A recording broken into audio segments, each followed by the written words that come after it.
Hello everyone, मेरा नाम है अमित और आप देख रहे हैं कौटिल्य कॉमर्स।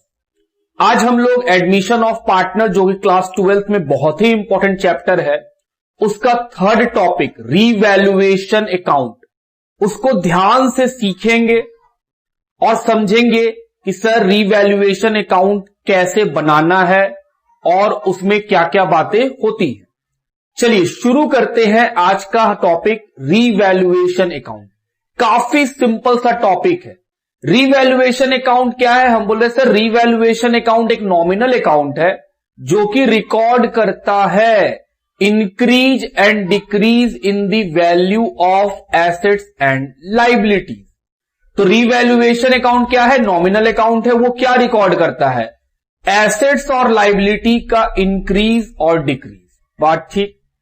सर एसेट्स और लायबिलिटीज का इंक्रीज और डिक्रीज किधर रिकॉर्ड करते हैं? हम बोले हाँ, सब बताएंगे। एसेट्स अगर इंक्रीज करता है तो वो रीवैल्यूएशन अकाउंट के क्रेडिट साइड में आता है, और अगर एसेट्स डिक्रीज करता है रीवैल्यूएशन अकाउंट के डेबिट साइड में आता है। क्या बोले? एसेट्स इंक्रीज करेगा रीवैल्यूएशन के क्रेडिट साइड में आएगा, एसेट्स डिक्रीज करेगा रीवैल्यूएशन अकाउंट के डेबिट साइड में आएगा। ये हम क्या बता रहे हैं? हम बता रहे हैं अकाउंट के फॉर्मेट में कि सर अगर अकाउंट बनाएंगे तो क्या होगा। एंट्री के बारे में बात करेंगे, पहले अकाउंट सीखो। एसेट्स अगर इंक्रीज करेगा रीवैल्यूएशन के क्रेडिट साइड में, एसेट्स अगर डिक्रीज करेगा रीवैल्यूएशन अकाउंट के डेबिट साइड में। लायबिलिटी अगर इंक्रीज करेगा रीवैल्यूएशन के डेबिट साइड में, लायबिलिटी अगर डिक्रीज करेगा रीवैल्यूएशन के क्रेडिट साइड में। अनरिकॉर्डेड लायबिलिटी क्या होता है? हम बोले सर अनरिकॉर्डेड लायबिलिटी का मतलब इंक्रीज इन लायबिलिटी। कोई लायबिलिटी छूट गया था, अब उसको रिकॉर्ड कीजिएगा तो क्या होगा? लायबिलिटी बढ़ जाएगा। कहां रिकॉर्ड करेंगे? रीवैल्यूएशन के डेबिट साइड में। इसका मतलब हुआ सर अनरिकॉर्डेड। अगर क्वेश्चन बोलता है कि कोई लायबिलिटी अनरिकॉर्डेड है तो वो हमको रिकॉर्ड करना पड़ता है बुक्स ऑफ अकाउंट्स में। तो जब हम उस अनरिकॉर्डेड लायबिलिटी को रिकॉर्ड करेंगे तो लायबिलिटी क्या हो जाएगा? इंक्रीज हो जाएगा। कहां लिखेंगे?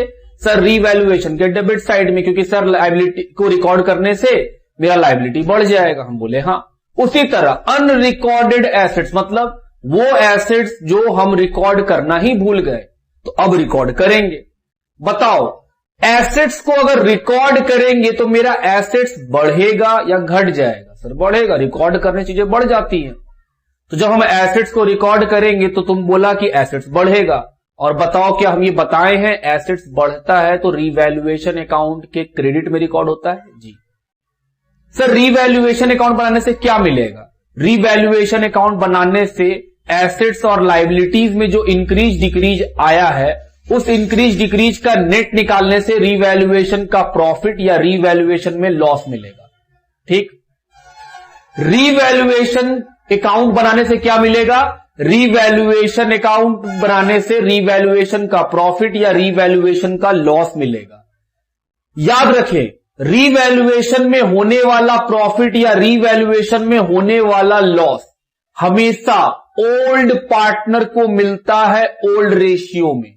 न्यू पार्टनर को इस प्रॉफिट से कोई मतलब नहीं। बात समझ रहे हैं मेरा? कि सर रीवैल्यूएशन अकाउंट में जो भी प्रॉफिट लॉस होगा वो प्रॉफिट लॉस सिर्फ और सिर्फ किसको मिलेगा? सिर्फ और सिर्फ ओल्ड पार्टनर को ओल्ड रेशियो में। नए पार्टनर को, जो पार्टनर एडमिशन लेगा, उसका इससे कोई मतलब नहीं। सर ऐसा क्यों?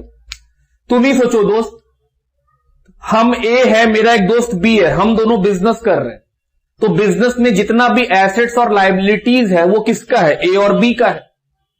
5 साल से हम लोग बिजनेस चला रहे हैं तो 5 साल में तो बहुत सारा एसेट्स लायबिलिटीज बिजनेस में आ गया होगा। हम बोले हाँ।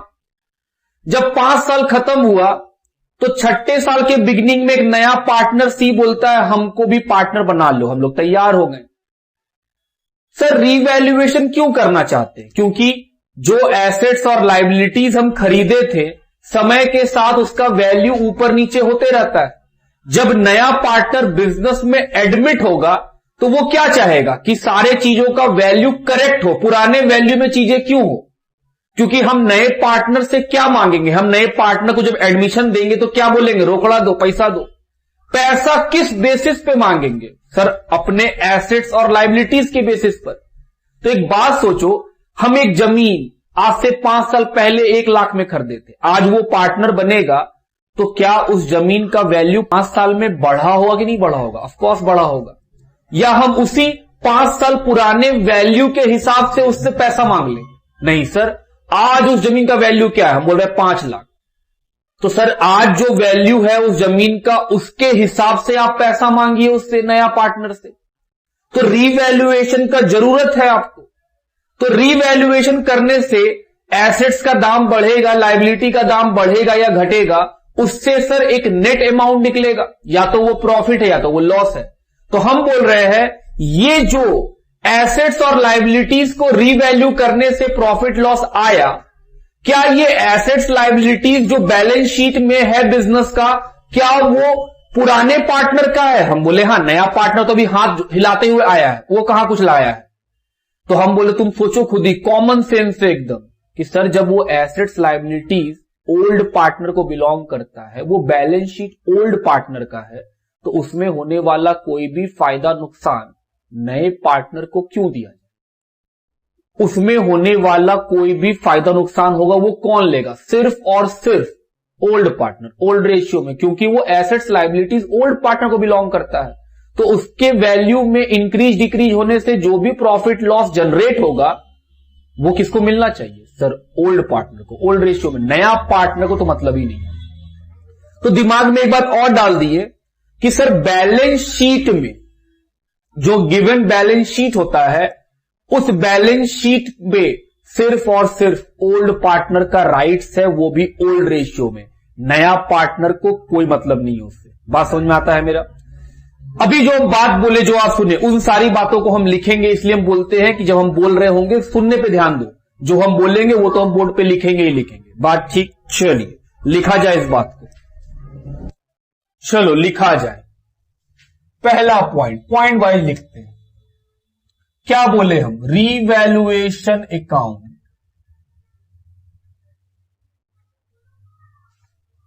इज नॉमिनल अकाउंट, यही बोले हम। ये क्या रिकॉर्ड करता है? Sir it records increase and decrease in the value of assets and liabilities। ये क्या रिकॉर्ड करता है? सर एसेट्स और लाइबिलिटीज का इंक्रीज डिक्रीज। हम बोले okay.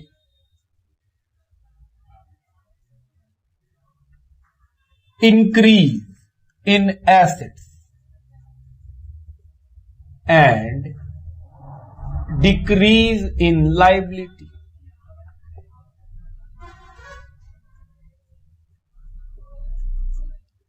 is recorded on the credit side of revaluation account। Assets increase और liability का डिक्रीज कहां रिकॉर्ड होता है? Credit side of revaluation account. हम बोले हां, क्रेडिट साइड रीवैल्यूएशन अकाउंट। उसी तरह similarly decrease in assets and increase in liability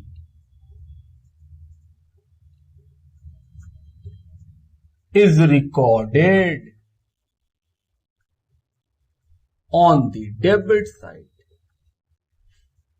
of revaluation account। हम बोले हां, एसेट्स का डिक्रीज और लाइबिलिटी का इंक्रीज कहां रिकॉर्ड होता है? Debit side of revaluation account.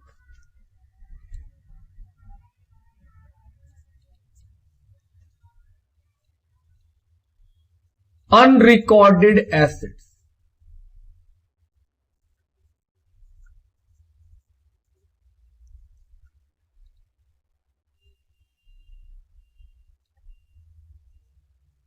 results in increase of assets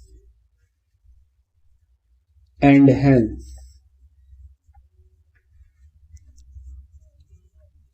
recorded on the credit side of revaluation account। क्या लिखें?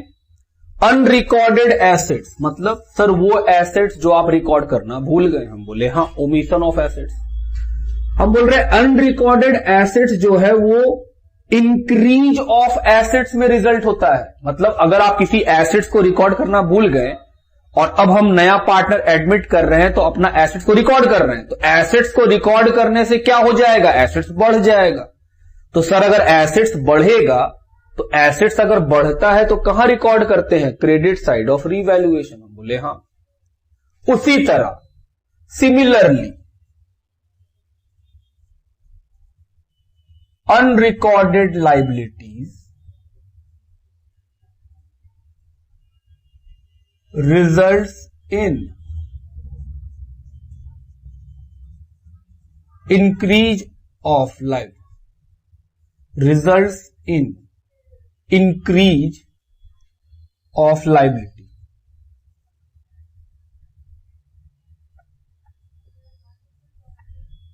तो अगर अनरिकॉर्डेड लाइबिलिटी से लाइबिलिटी बढ़ जाता है कि सर अब आप उसको रिकॉर्ड कीजिएगा तो आपका लाइबिलिटी बढ़ेगा, तो बताओ लाइबिलिटी अगर बढ़ता है तो कहां रिकॉर्ड होता है? बोले सर रीवैल्यूएशन अकाउंट के डेबिट साइड में, एंड हेंस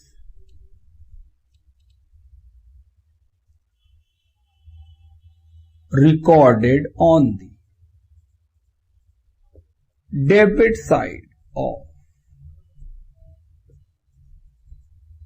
revaluation account। बात समझ में आता है? और क्या होगा सर? लिखते चलो सारा बात जो की है। बताओ रीवैल्यूएशन अकाउंट बनाने से क्या होता है? सर रीवैल्यूएशन अकाउंट बनाने का ऑब्जेक्टिव होता है to find the revaluation profit and loss. हम बोले हां। The result of revaluation account is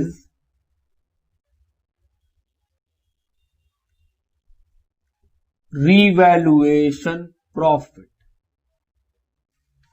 oblique loss. Revaluation account से जो निकलता है वो क्या निकलता है? रिजल्ट, रीवैल्यूएशन का प्रॉफिट या फिर रीवैल्यूएशन का लॉस।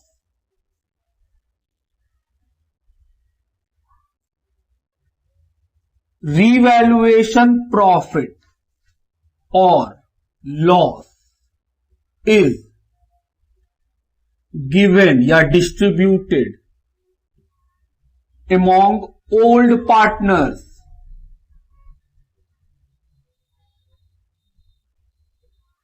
इन ओल्ड रेशियो। रीवैल्यूएशन का प्रॉफिट या रीवैल्यूएशन का लॉस किसको मिलता है? सर ओल्ड पार्टनर को, ओल्ड रेशियो में। हम बोले हां। सर कैसे बनाएंगे? हम बोले आओ फॉर्मेट बनाएं। फॉर्मेट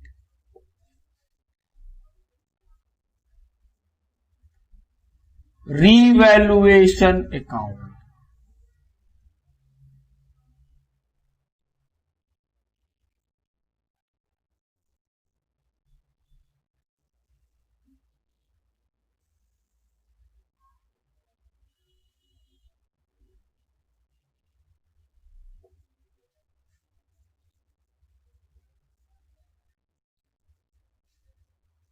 बात समझ में आता है? चलो बताओ इसमें क्या रिकॉर्ड होगा? सर रीवैल्यूएशन अकाउंट में increase in assets, decrease in assets, increase in liability, decrease in liability record होता है। बोले हां। एसेट्स अगर इंक्रीज करेगा तो कहां रिकॉर्ड करेंगे? क्रेडिट साइड में। तो जाहिर सा बात है एसेट्स का नाम बताएगा, तो जो भी एसेट्स इंक्रीज करेगा वो क्रेडिट साइड में उस एसेट्स का नाम लिख करके तो इंक्रीज इन एसेट्स को यहां रिकॉर्ड कर देंगे, कोई भी एसेट्स हो।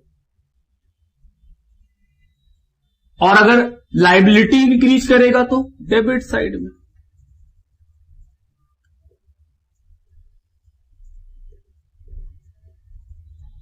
और बताओ सर, एसेट्स घटेगा तो डेबिट साइड में और इंक्रीज और लाइबिलिटी घटेगा तो क्रेडिट साइड में। Decrease in liability, decrease in assets. और कुछ सर, अनरिकॉर्डेड वाला एसेट्स, एसेट्स और लाइबिलिटी अगर अनरिकॉर्डेड रहेगा तो हमको रिकॉर्ड करना पड़ेगा। तो कोई भी एसेट्स या लाइबिलिटी सर पता कैसे चलेगा कि वो अनरिकॉर्डेड है? क्वेश्चन में एक बैलेंस शीट दिया हुआ है, तुम बैलेंस शीट को पढ़ा, फिर नीचे में बोल रहा है एक ऐसा एसेट्स का नाम ले लिया है जो तुमको बैलेंस शीट में दिख ही नहीं रहा है। क्योंकि इंक्रीज और डिक्रीज सोचो तुम ही, पता कैसे चलेगा एसेट्स का दाम घट रहा है या बढ़ रहा है? पहले से किसी एसेट्स का दाम बताएगा, उसके बाद ना क्वेश्चन बता सकता है कि इस एसेट्स का दाम घट गया या बढ़ गया। नहीं समझा? सुनो, हम बोले सर हम एक प्लांट खरीदे, प्लांट एंड मशीन 1 लाख का। मेरे पास कितना का प्लांट मशीन है? 1 लाख। नीचे में इंफॉर्मेशन दे रहा है कि प्लांट एंड मशीन रिड्यूस कर गया है 10,000 से। तो हम बोल रहे सर 1 लाख का चीज 10,000 घट गया, तो कंपैरिजन का वैल्यू देगा। तो हम बोल रहे थे कि सर पता कैसे चलता है कि कोई एसेट्स अनरिकॉर्डेड है? हम बोले बहुत सिंपल है, बैलेंस शीट में तुम्हारे पास एसेट्स लायबिलिटी मिलेगा, फिर नीचे में बोलेगा कुछ ऐसा एसेट्स का नाम जो तुमको ऊपर बैलेंस शीट में दिख ही नहीं रहा है। तुम सोच रहा है कि सर घट रहा है कि बढ़ रहा है, कैसे मालूम चलेगा? ऊपर तो कंपेयर कर ही नहीं पा रहे। हम बोले हां, बहुत सिंपल है, जिस एसेट्स का नाम क्वेश्चन ले और वो हमको मेरे बैलेंस शीट में दिख ही नहीं रहा है, तो वो क्या है? अनरिकॉर्डेड। तो अनरिकॉर्डेड का पहचान यही है कि सर मेरे गिवन बैलेंस शीट में वो एसेट्स या वो लायबिलिटी नहीं है, लेकिन क्वेश्चन कुछ ऐसे एसेट्स या लायबिलिटी के बारे में बात कर रहा है जो हम बैलेंस शीट में देख नहीं पा रहे, तो हम बोलेंगे सर वो अनरिकॉर्डेड है। तो अनरिकॉर्डेड को रिकॉर्ड करना पड़ेगा। तो सर रिकॉर्ड करेंगे, एसेट्स को रिकॉर्ड करेंगे तो मेरा एसेट्स बढ़ेगा, तो बढ़ेगा तो क्रेडिट साइड में।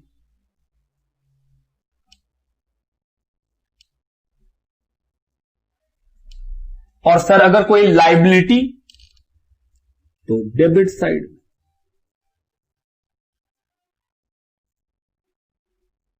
हम बोले हां। क्या और कुछ होगा? हम बोले दोस्त एक बात याद रखना, जब भी रीवैल्यूएशन बनाएंगे प्रॉफिट लॉस कुछ तो निकलेगा, क्योंकि रीवैल्यूएशन अकाउंट एक नॉमिनल अकाउंट है। तो बताओ नॉमिनल अकाउंट का नेचर क्या होता है? सर क्रेडिट साइड में फायदा, डेबिट साइड में लॉस। हम बोले हां, याद करो अपना 11th का पीएल अकाउंट। क्रेडिट साइड में क्या रिकॉर्ड करते थे? सर जितने भी इनकम एंड गेन होते थे। डेबिट में क्या रिकॉर्ड करते थे? जितने भी एक्सपेंस एंड लॉस होते थे। हम बोले हां, तो वो भी नॉमिनल है, ये भी नॉमिनल है। तो सर अगर नॉमिनल है तो क्रेडिट साइड क्या रिकॉर्ड हुआ है? हम बोल रहे हैं प्रॉफिट। डेबिट साइड क्या रिकॉर्ड हुआ है? लॉस। हम बोले बिल्कुल। तो सर प्रॉफिट लॉस निकालिए नेट। हम बोले पाओ निकाले। अगर मेरा क्रेडिट साइड का अमाउंट ज्यादा हो और डेबिट साइड का अमाउंट कम हो तो मेरे पास प्रॉफिट है। मान लो क्रेडिट साइड जोड़ के आया 1,000 रुपया, डेबिट साइड जोड़े तो आ रहा है 800 रुपया। तो सर 200 रुपया से क्रेडिट साइड ज्यादा है, तो मेरे पास प्रॉफिट बच गया। ये किसको मिलेगा? हम बोले सर ये मिलेगा पार्टनर को। ये क्या है? हम बोल रहे हैं रीवैल्यूएशन का प्रॉफिट। किसको मिलेगा? Old partner. किसमें? Old ratio. वाइस वर्सा, अगर डेबिट साइड अधिक हो और क्रेडिट साइड कम हो, मतलब सर आपका लॉस हुआ है 2,000 का और आपका प्रॉफिट हुआ है 1,500 का, तो कौन सा साइड बड़ा है? Debit side, loss. तो सर लॉस में से प्रॉफिट हटा देंगे तब भी 500 रुपए का लॉस बच जाएगा। वो लॉस किसको देंगे? ओल्ड पार्टनर को, ओल्ड रेशियो।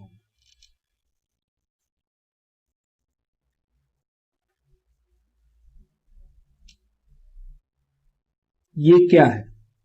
ये है रीवैल्यूएशन का लॉस। जो किसको मिलेगा? ओल्ड को। किस रेशियो में? ओल्ड रेशियो में। आई होप यहां तक का बात क्लियर है। एक और थॉट देना चाहते हैं कि सर इंक्रीज डिक्रीज वाला बात तो बहुत सिंपल है। हम बोले हाँ, फिर भी हम बोल रहे हैं एक और थॉट जनरेट करते हैं कि सर फायदा नुकसान रिकॉर्ड करता है, तो आप फायदा नुकसान के टर्म में बात कीजिए। तो रिवैल्यूएशन अकाउंट अगर एक नॉमिनल अकाउंट है तो रिवैल्यूएशन अकाउंट क्या रिकॉर्ड करता होगा? डेबिट साइड में लॉस, क्रेडिट साइड में प्रॉफिट। हम बोले बिल्कुल। तो सर अभी आप इंक्रीज और डिक्रीज के टर्म में समझाएं, ठीक है, याद तो हो जाएगा, कोई बहुत बात थोड़ी है सर, सिंपल तो बात बताएं। लेकिन फिर भी अगर हमको कोई ये पूछे कि अगर ये नॉमिनल है तो तुम लॉस और प्रॉफिट रिकॉर्ड क्यों नहीं कर रहे? तो हम बोले हम लोग वही रिकॉर्ड कर रहे। सोचना ध्यान से एकदम। एसेट्स का दाम बढ़ रहा है, तुम्हारा जमीन, एसेट, संपत्ति, उसका दाम बढ़े जा रहा है। तुमको प्रॉफिट हो रहा है या लॉस? सर प्रॉफिट हो रहा है। और प्रॉफिट कहां रिकॉर्ड होता है? डेबिट में या क्रेडिट में? सर क्रेडिट में, क्योंकि प्रॉफिट आर ऑलवेज क्रेडिटेड। हम बोले हाँ। तो एसेट्स के बढ़ने से प्रॉफिट होता है, एसेट्स के बढ़ने से प्रॉफिट होता है। हम बोले हाँ, इंक्रीज इन एसेट्स। एसेट्स बढ़ रहा है तो सर प्रॉफिट हो रहा है, क्रेडिट में लिख रहे हैं। एसेट्स अगर घट जाए तो सर हमको लॉस होगा, तो कहां रिकॉर्ड करेंगे? डेबिट में। Decrease in assets. क्या हम बोल सकते हैं कि सर ये लॉस इंडिकेट कर रहा है? हम बोले हाँ। और सर ये प्रॉफिट इंडिकेट करता है? बिल्कुल। हम बोले हाँ। लाइबिलिटी, एक आदमी को 100 रुपया देना था, अब वो बोला जाओ नहीं लेंगे, मेरा लाइबिलिटी घट गया।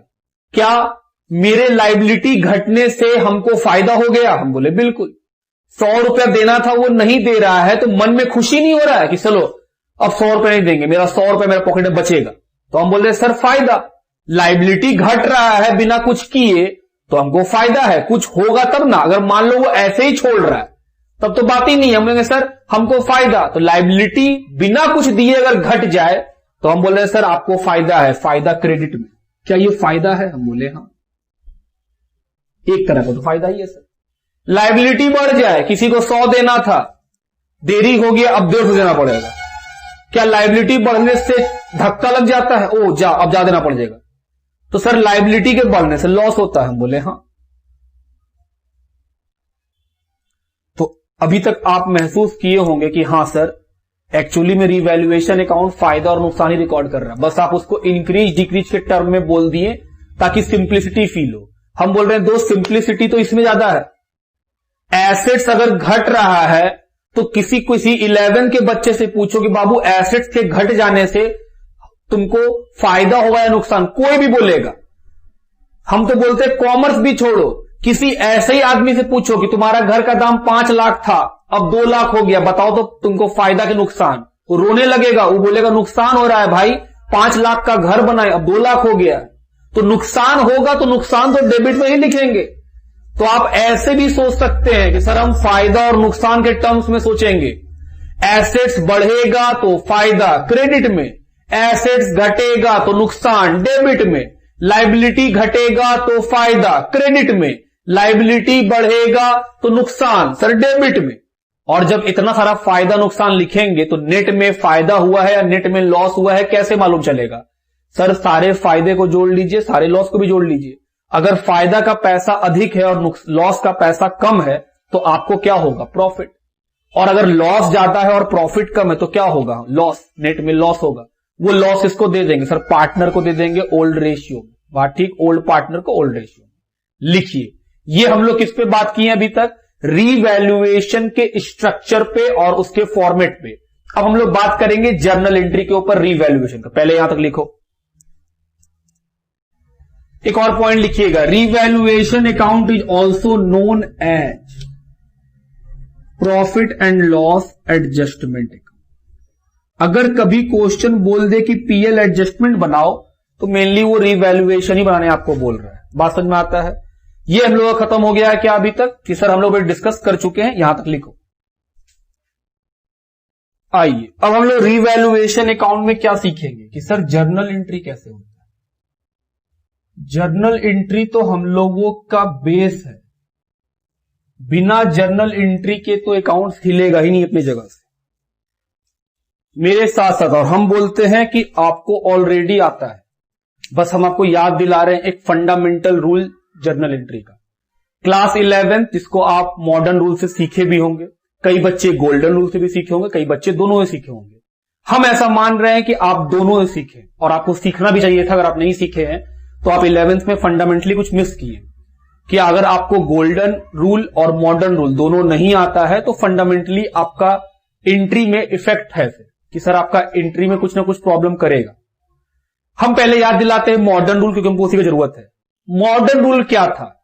हम बोले sir modern rule debit side और क्रेडिट साइड में जर्नल एंट्री को रिकॉर्ड करने का एक रूल फॉर्मेटिंग किया गया। हम बोले हाँ, एक रूल दे दिया गया। क्या रूल है सर? मॉडर्न रूल बोलता है increase in assets debit side में, decrease in liability debit side में लिखा जाएगा जर्नल एंट्री में। Increase in assets journal entry में डेबिट होता है, decrease in liability journal entry में डेबिट होता है, एक्सपेंसेस एंड लॉसेस डेबिट होता है। बोले गुड। क्रेडिट का रूल सर, क्रेडिट का रूल है decrease in assets journal entry में क्रेडिट होता है, increase in liability journal entry में क्रेडिट होता है, और इनकम गेन या प्रॉफिट जिसको बोलते हैं वो भी क्रेडिट होता है। हम बोले बस इतना ही आपको जानना था इस एंट्री को सीखने के लिए। अब मेरे साथ साथ सोचना, 100 रुपया का एसेट्स 200 रुपया हो गया तो कितने रुपए से एसेट्स बढ़ा? 100 का एसेट्स 200 हो गया, कितने रुपए से एसेट्स बढ़ा? हम बोले सर आप लिखोगे तो क्लियरिटी आएगा। हम बोले ओके। मशीन, एसेट्स का नाम क्या रख रहे हैं? मशीन। हम बोल रहे हैं ये मशीन 100 रुपया का है और अब ये मशीन 200 का हो गया है। तुम्हारा एसेट्स घटा है या बढ़ा है? सर बढ़ा है। 100 का चीज 200 हो गया है तो बढ़ा है। हम बोले ठीक। तो बताओ एसेट्स अगर बढ़ता है तो डेबिट या क्रेडिट? Sir debit. अभी तो सीखे हम लोग कि एसेट्स बढ़ता है तो डेबिट, एसेट्स घटता है तो क्रेडिट जर्नल एंट्री में। हम बोले हाँ। और लाइबिलिटी बढ़ता है तो सर क्रेडिट में, जर्नल एंट्री में क्रेडिट में, और लाइबिलिटी घटता है तो जर्नल एंट्री के डेबिट में। हम बोले हाँ। एक्सपेंस एंड लॉस डेबिट में, प्रॉफिट गेन क्रेडिट में। तो एसेट्स के बढ़ने से एसेट्स क्या होगा? डेबिट। तुम खुद बोला अभी कि सर एसेट्स बढ़ता है तो डेबिट होता है, तो हम पहला लिख रहे हैं for increase in assets. Assets बढ़ गया वैल्यू में। हम बोले हां। और ये जो इंक्रीज है ये कैसा इंक्रीज होना चाहिए? क्या हम एसेट्स को खरीद के बढ़ा देंगे तो वो रीवैल्यूएशन है? ना ना ना। रीवैल्यूएशन तो तब होता है जब कोई चीज बिना किसी ट्रांजैक्शन के हो जाए, मतलब वो इफेक्ट से घट जाए या बढ़ जाए। खरीद के नहीं बढ़ाना है। खरीद के बढ़ाने से आप दिमाग पे सोचिए ध्यान से कि सर आप जर्नल एंट्री करवा रहे हैं रीवैल्यूएशन का। हम बोले हां। रीवैल्यूएशन एक नॉमिनल अकाउंट है, मतलब फायदा नुकसान कब होगा? फायदा नुकसान तो तब ना होगा कि सर चीजें बढ़े या चीजें घटे, बिना कुछ दिए या बिना कुछ लिए। हम कुछ दे करके या कुछ ले करके एसेट्स को बढ़ाएंगे घटाएंगे तो उसमें कोई फायदा नुकसान थोड़ी है। सर नहीं समझे। मेरे पास एक पेन है बाबू, सपोज करो ये एसेट्स है, इसका दाम कितना है? 100 रुपया।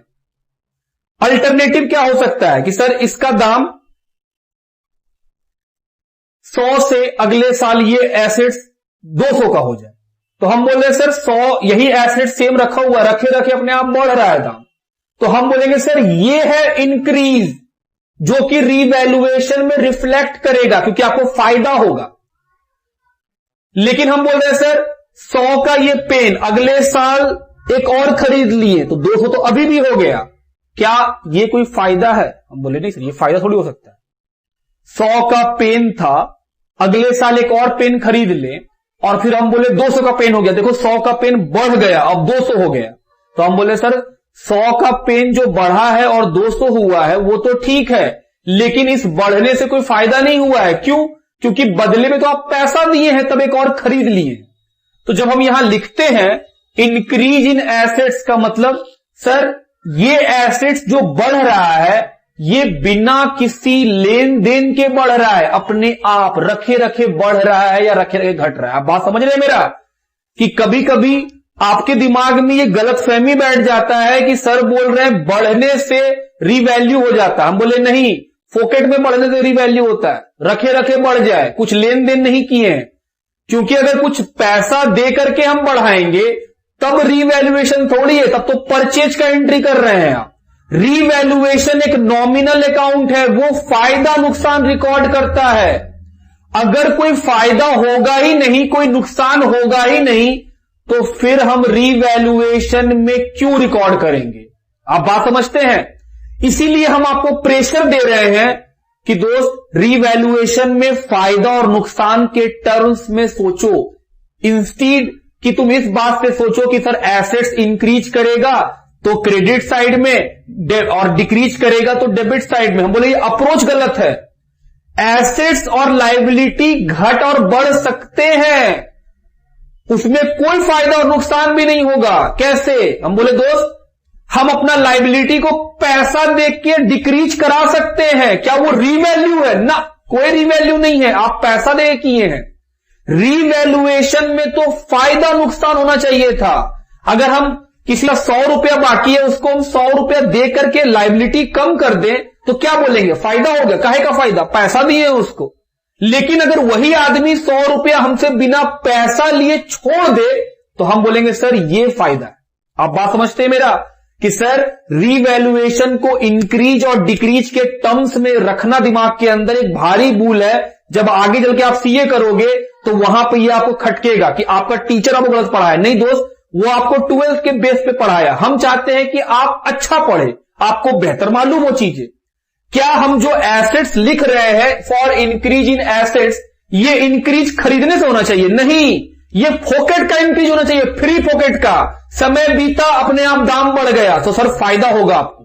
क्योंकि अगर हम 100 रुपया में कोई सामान खरीदे और वो समय बीतने के साथ बढ़ जाए तो हम बोलेंगे सर ये आपका प्रॉफिट है, क्योंकि आपका जो दाम बढ़ गया है उसके लिए आप कुछ पे नहीं किए। हम बोले हां, लेकिन अगर आप कुछ पे करके उसका दाम बढ़ाते हैं तो हम बोल रहे हैं सर फिर ये फायदा थोड़ी है, इन रिटर्न आपको पैसा देना पड़ा है। बात समझते हैं मेरा? तो जब हम यहां लिख रहे हैं फॉर इंक्रीज इन एसेट्स तो इसका मतलब है सर ये पॉकेट में बढ़ रहा है, पैसा देके नहीं बढ़ा रहे। पैसा देके बढ़ाइएगा तो फिर काहे का रीवैल्यूएशन, तब तो कोई फायदा हो ही नहीं रहा है हमको। बात ठीक? चलो अब आते हैं बात पर। For increase in assets, pocket में, पैसा देके नहीं।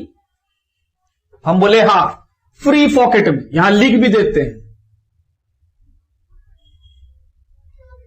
फ्री में। ये इंक्रीज फ्री में है बाबू, याद रखिएगा। तो हम बोले सर बताओ क्या एंट्री करोगे? एसेट्स बढ़ा तो सर एसेट्स अगर बढ़ा तो एसेट्स तो डेबिट होता है। हम बोले गुड।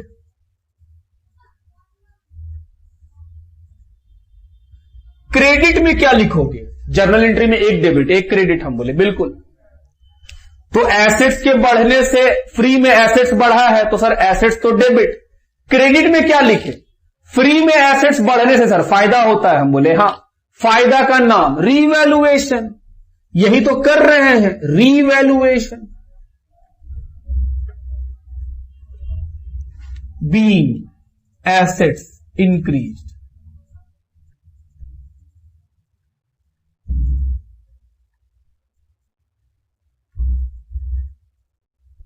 आप मेरा बात समझ रहे हैं दोस्त? ये फ्री में हम क्यों लिखे हैं? आपके दिमाग में स्ट्राइक कराने के लिए कि सर ये जो इंक्रीज है ये मुफ्त का है, पैसा देके इंक्रीज नहीं करा रहे हैं। हम बोले हां।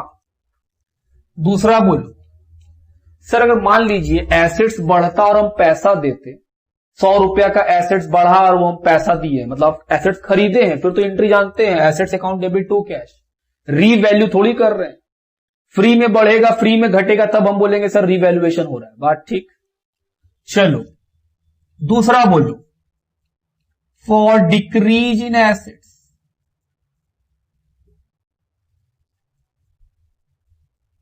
क्या ये डिक्रीज फोकेट का होना चाहिए? हम बोले हां। बेच करके डिक्रीज नहीं करा देना, मतलब एसेट्स बेच दे 100 रुपया में और हम बोले हाँ मेरा एसेट्स घट गया है तो रीवैल्यूएशन, हम बोले ना पैसा मिला उसके बदले। फोकेट में दाम घट जाए, क्या चीजों का दाम घटता है? हम बोले बहुत तेजी से। आपका मोबाइल 15,000 में खरीदे, 6 महीने बाद तो कोई उसका 2,000 देने को तैयार नहीं होता है कि नहीं? तो हम बोले सर 13,000 घट गया फट से, हम बोले हाँ ऐसा होता है। तो for decrease in assets, assets घट रहा है तो एसेट्स घटेगा तो कहां, डेबिट में या क्रेडिट में? सर रूल के हिसाब से एसेट्स घटता है तो क्रेडिट में। हम बोले गुड। टू एसेट्स, हम बोले हां। डेबिट में क्या लिखे? सर एसेट्स घटा तो लॉस हुआ, तो ऊपर में सर लॉस का नाम लिखो। लॉस का नाम भी रीवैल्यूएशन है? बोले हां।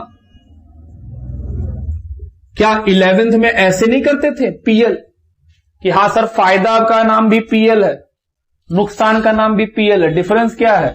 फायदा क्रेडिट पीएल है, नुकसान डेबिट पीएल है। रीवैल्यूएशन फायदा क्रेडिट है, नुकसान डेबिट है।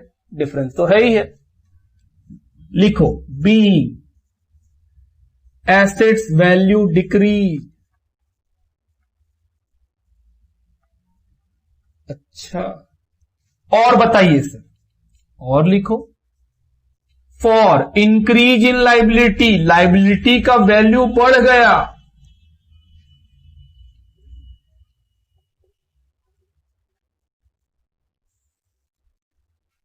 फॉर इंक्रीज इन लाइबिलिटी क्या लिखें?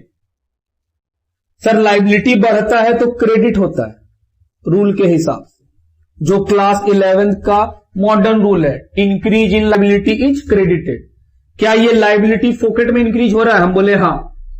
तो सर ऊपर में आपको लॉस होगा क्योंकि लाइबिलिटी के बढ़ने से लॉस होता है बिजनेस को, तो सर रीवैल्यूएशन को डेबिट कीजिए।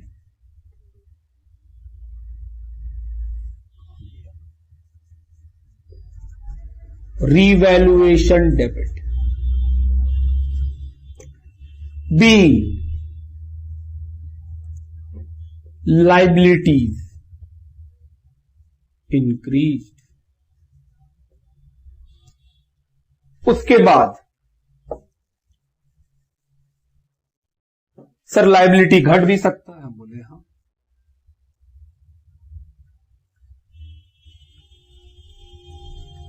For decrease in liabilities,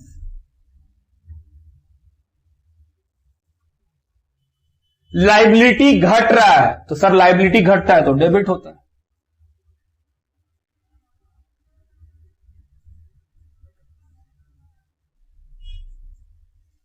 credit क्या लिखे? सर लाइबिलिटी घटने से फायदा, मेरा लाइबिलिटी घट जाएगा तो फायदा ही तो होगा हमको। फायदा का नाम रीवैल्यूएशन और फायदा हमेशा क्रेडिट होता है, तो क्रेडिट में किसका नाम लिखे? रीवैल्यूएशन, क्योंकि प्रॉफिट क्रेडिट होता है। बी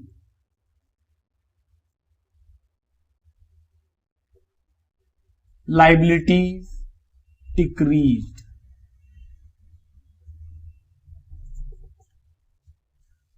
अगर किसी अनरिकॉर्डेड एसेट्स को रिकॉर्ड करना हो तो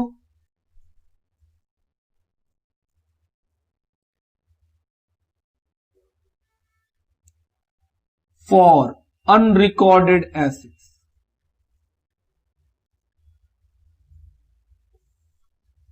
किसी एसेट्स जो अनरिकॉर्डेड है उसको क्या करना पड़ेगा? रिकॉर्ड। तो सर एसेट्स को रिकॉर्ड करेंगे तो एसेट्स इंक्रीज कर जाएगा, और एसेट्स जब इंक्रीज करता है तो डेबिट होता है।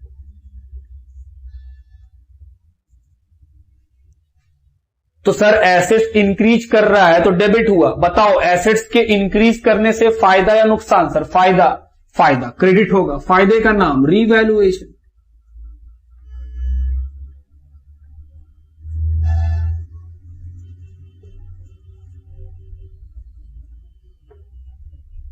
Being assets recorded.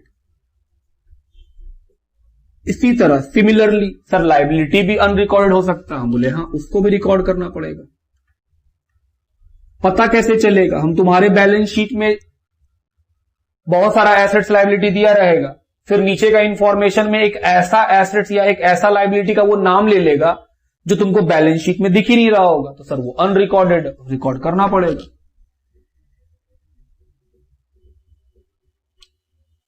Liability unrecorded है तो सर रिकॉर्ड कीजिए, लाइबिलिटी रिकॉर्ड करेंगे, लाइबिलिटी बढ़ेगा, बढ़ेगा तो liability credit.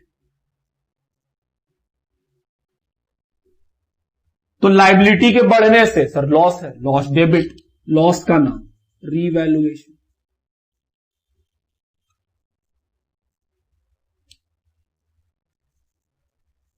B, liabilities recorded.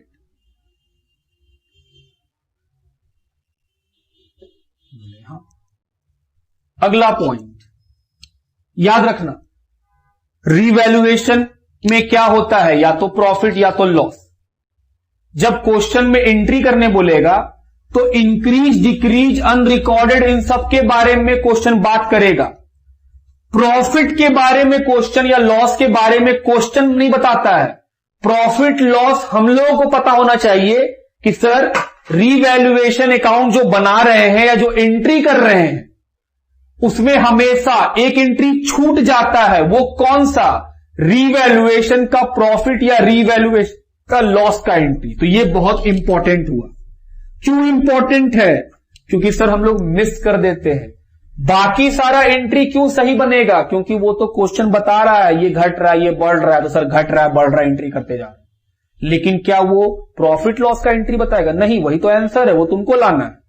तो प्रॉफिट लॉस का एंट्री आपको पता होना चाहिए कि हां सर, जब हम लोग रीवैल्यूएशन अकाउंट का एंट्री बनाते हैं तो ऑटोमेटिक एक एंट्री छूट जाता है। वो कौन सा एंट्री, रीवैल्यूएशन में होने वाला प्रॉफिट और लॉस का एंट्री। तो ये बहुत ही इंपॉर्टेंट है, इसको इसलिए इंपॉर्टेंट बोल के रिकॉर्ड करेंगे। फॉर रीवैल्यूएशन प्रॉफिट, अगर रीवैल्यूएशन में प्रॉफिट होता है तो सर कैसे मालूम चलेगा रीवैल्यूएशन में प्रॉफिट है या लॉस? हम बोले बताते हैं, तो सुनो ध्यान से। इतना सारा एंट्री हम लोग किए, रीवैल्यूएशन कभी डेबिट होता है, कभी क्रेडिट होता है। हम लोग क्या करते हैं कि रीवैल्यूएशन का जितना अमाउंट डेबिट में है और क्रेडिट में है, क्योंकि एंट्री करने का क्वेश्चन बोलेगा तो हम रीवैल्यूएशन का अकाउंट थोड़ी खोलेंगे, क्योंकि उस पर तो मार्क्स ही नहीं है। और अगर हम रीवैल्यूएशन का अकाउंट खोल करके वहां से प्रॉफिट निकालेंगे तो 2-4 मिनट तो वो भी खा जाएगा। तो हम बोल रहे हैं जो एंट्री करते हैं उसी से प्रॉफिट लॉस चेक कर लेते। देखना कैसे। रीवैल्यूएशन अकाउंट एक नॉमिनल अकाउंट है, इसमें तो कोई डाउट नहीं है तुमको। अब डेबिट साइड क्या रिकॉर्ड करता है? लॉस। ये क्या रिकॉर्ड करता है? प्रॉफिट। हम बोले हां। तो इतना सारा एंट्री में रीवैल्यूएशन जितना बार डेबिट हुआ है वो लॉस है, और जितना बार क्रेडिट हुआ है वो क्या है? प्रॉफिट। तो जो भी रीवैल्यूएशन का डेबिट वाला अमाउंट होगा उस अमाउंट को यहां लिख देंगे और जोड़ लेंगे। फिर एंट्री में जितना बार रीवैल्यूएशन क्रेडिट हुआ है, जैसे यहां हुआ है क्रेडिट, उसके बाद यहां हुआ है क्रेडिट, यहां हुआ है क्रेडिट, क्रेडिट साइड में भी पैसा लिख के जोड़ लेंगे। हम फटाफट, एकदम टाइम नहीं लगेगा। जब दोनों को जोड़ लेंगे तो दोनों का पैसा मिलेगा। जाहिर सा बात है, ये फायदा है, ये नुकसान है, दोनों का अमाउंट में डिफरेंस होगा। अगर क्रेडिट साइड का पैसा अधिक हुआ और डेबिट साइड का पैसा कम हुआ, ये क्या बता रहा है कि सर आपको फायदा अधिक हुआ है और नुकसान कम हुआ है। तो प्रॉफिट अधिक है और लॉस कम है, तो जाहिर सा बात है नेट करेंगे तो मेरे पास प्रॉफिट का पैसा बच जाएगा। सपोज करो हम क्रेडिट जोड़े, जोड़ के आया 2000, डेबिट जोड़े, जोड़ के आया 1800, तो कौन बड़ा है? क्रेडिट। कितना रुपया बढ़ा है? सिर्फ 200 रुपया। तो सर प्रॉफिट है आपको 200 रुपया। क्यों? क्योंकि sir credit side profit indicate करता है और डेबिट साइड लॉस। तो प्रॉफिट है 2000, लॉस है 1800।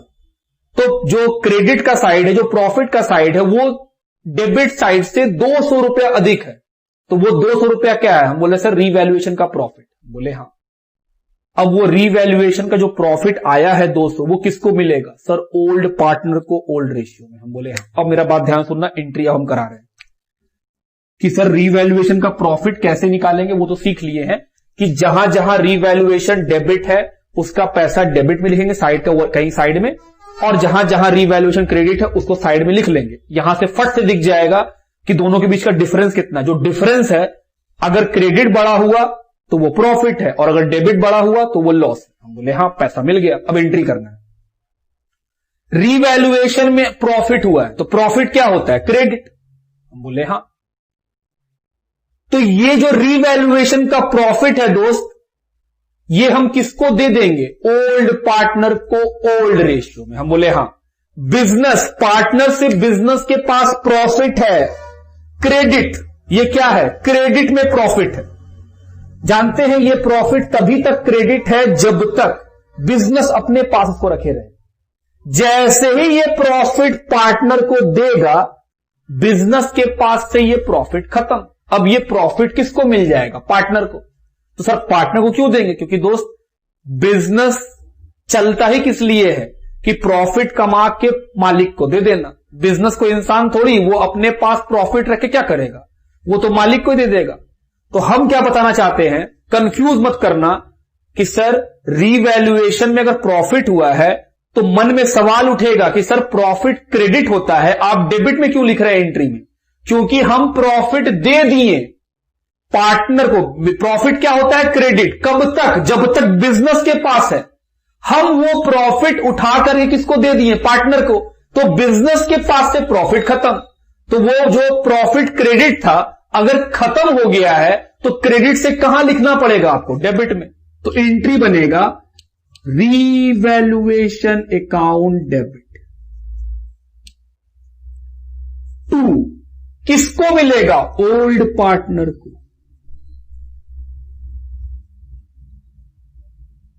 Oblique current account. क्या कैपिटल करंट हो सकता है? हम बोले हां, हम लोग पढ़े भी हैं। Fixed and fluctuating. Fixed capital रहा तो करंट अकाउंट में एंट्री करते हैं और फ्लैक्चुएटिंग रहा तो कैपिटल अकाउंट से एंट्री करते हैं। सर कैसे मालूम चलेगा? ये सारा बात बताए हैं। अगर तुम उस वीडियो को नहीं देखे हो तो प्लेलिस्ट में जाओ, मेरे चैनल कौटिल्य कॉमर्स के प्लेलिस्ट में जाइए और वहां पर जाकर के आपको मिल जाएगा free of cost class 12 introduction. वहां पे डिटेल में डीके गोयल का सारा क्वेश्चन भी मिल जाएगा, प्लस कॉन्सेप्ट भी मिल जाएगा और कैसे बनाते सारा बात वहां डिस्कस किए हुए। तो ये हुआ बात। तो narration being revaluation profit distributed. आप बात समझ रहे हैं कि सर प्रॉफिट ये क्या है? हम बोले सर ये प्रॉफिट है। मन का सवाल कि सर प्रॉफिट डेबिट थोड़ी होता है, प्रॉफिट तो क्रेडिट होता है। हम बोले बिल्कुल तुम सही बोल रहा है, लेकिन वो क्रेडिट तब होता है जब वो प्रॉफिट बिजनेस के पास रखे रहे। हम वो डिस्ट्रीब्यूट कर दिए पार्टनर को। जब हम डिस्ट्रीब्यूट कर दिए तो जो प्रॉफिट मेरे पास क्रेडिट में था, बांटने से तो वो खत्म हो जाएगा। तो सर हम खत्म कर लिए डेबिट में लिख के, सर क्रेडिट से डेबिट कीजिए, खत्म। और किसको दे दिए? ओल्ड पार्टनर कैपिटल अकाउंट में। किस रेशियो में? Old ratio. B revaluation profit distributed in old ratio among old partner. बात समझ में आता है मेरा? सर अगर रीवैल्यूएशन का लॉस होगा तो इसका ठीक उल्टा एंट्री, रिवर्स एंट्री कर देंगे। एंट्री क्या होगा? Old partner capital oblique current account debit to revaluation. हमको लॉस हुआ है, क्योंकि लॉस डेबिट होता है, हम लॉस भी दे देंगे पार्टनर को। जब दे देंगे तो सर रीवैल्यूएशन का लॉस जो डेबिट में है वो कहां आ जाएगा? क्रेडिट में। बिजनेस से लॉस खत्म, क्योंकि लॉस बिजनेस के पास था तो डेबिट था, हम पार्टनर को दे देंगे तो बिजनेस से लॉस गायब हो जाएगा। तो डेबिट का चीज को गायब करना है तो कहां लिखेंगे? क्रेडिट में। तो एंट्री क्या बनना? इसका उल्टा सर, ओल्ड पार्टनर कैपिटल या फिर current account debit to revaluation. याद रखिएगा कैपिटल या करंट में कोई एक ही लिखना होता है, वो क्वेश्चन पढ़ के मालूम चलेगा। फिक्स्ड रहा तो करंट लिखेंगे, कुछ नहीं बोला तो कैपिटल लिखेंगे। बात ठीक? लिखिए। आइए एक एग्जांपल लिए अपने मन से। हम लोग जो अभी अभी रीवैल्यूएशन सीखे हैं, लेजर भी सीखे उसका और एंट्री करना भी सीखे। तो इस एग्जांपल से हम लोग को क्या करना है? सर जर्नल एंट्री भी करना है और रीवैल्यूएशन अकाउंट भी बनाना है। बोले हाँ। पहले क्या करेंगे? पहले एंट्री करेंगे, क्योंकि एंट्री से लोगों को बहुत दिक्कत है। हम बोल रहे हैं एंट्री में कोई दिक्कत नहीं, बस कॉन्सेप्ट रखो। चलो, एक बैलेंस शीट दिया हुआ है 31 मार्च 2019 का। लायबिलिटी में है कैपिटल ए और बी का 3 लाख, क्रेडिटर 50,000, बिल पेबल 20,000, जोड़ के 3,70,000। एसेट साइड में लैंड है, मशीन है, स्टॉक है, डेटर है, प्रोविजन है, बीआर है, बैंक है और टोटल है 3,70,000, ये सब दिया हुआ है। अब इंफॉर्मेशन पढ़ते हैं। अभी तक हम लोग सिर्फ रीवैल्यूएशन पढ़े हैं, तो बस रीवैल्यूएशन के बारे में ही सोचेंगे। ए और बी इक्वल पार्टनर्स है, तो ए और बी क्या है, 1:1 का रेशियो है। On 1 April 2019 C is admitted on the following condition. C का एडमिशन किए। पहला, land is revalue to 1,50,000। Land का वैल्यू क्या हो गया है, 1.5 लाख। सर पहले कितना था, बोले देखो बैलेंस शीट में, पहले 1 लाख था, अब हो गया है 1.5 लाख। रीवैल्यूड टू मतलब कि सर अब इसका दाम 1.5 लाख है, पहले 1 लाख था। बताओ क्या हुआ, लैंड बढ़ा या घटा है। सर लैंड का वैल्यू बढ़ा है। बताओ एंट्री क्या होगा। सर लैंड एसेट्स है, एसेट्स बढ़ेगा तो डेबिट करेंगे। बोले हाँ, पहला number land account debit. Credit revaluation, क्यों, क्योंकि सर प्रॉफिट है, एसेट्स बढ़ेगा तो एसेट्स डेबिट, और एसेट्स के बढ़ने से क्या होगा हमको, फायदा, फायदा क्रेडिट, फायदा का नाम रीवैल्यूएशन। हम बोले बिल्कुल। कितना बढ़ रहा है, सर 50,000, क्योंकि पहले कितने का था, 1 लाख, हो गया 1.5 लाख, तो सर 50,000 से इंक्रीज कर गया, 50 से बढ़ा दी। B, land increase. Second point पढ़ते हैं, machine is reduce to 40,000। Machine कितने का हो गया है, 40 का, पहले कितने का था, 50, अब कितने का हो गया है, 40। 2 लगा हुआ है, 2 का मतलब यहां तक हो गया है, पहले 50 का था और अब कितना हो गया, 40। तो मशीन घटा है, कितने रुपए का, 10,000 का, 40,000 का नहीं। यहां लिखा हुआ है 2, रिड्यूस 2 का। रिड्यूस 2 का मतलब होता है यहां तक घट गया है, कहां तक, 40 तक।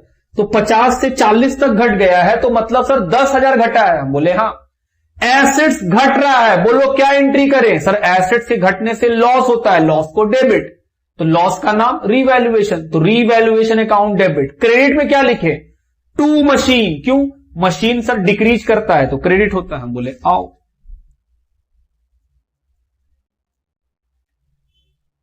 Revaluation account debit to machine, कितने रुपए का, 10,000 का, 10,000 घटा है। बी,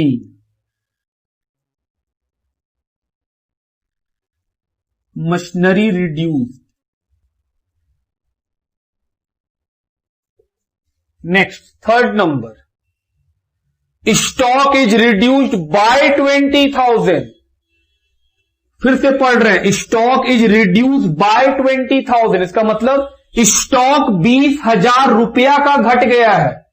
दोनों का लैंग्वेज में अंतर है। रिड्यूस टू का मतलब कि सर स्टॉक, मशीन इतने रुपए का हो गया है, मतलब यहां तक घटा है, और बाय लगा हुआ रहे तो जितना रुपया लिखा है उतना रुपया से घट गया है, मतलब मेरा स्टॉक घट गया है 20,000 से। पहले कितने का था, 80, और कितना घट गया है, 20 घट गया है।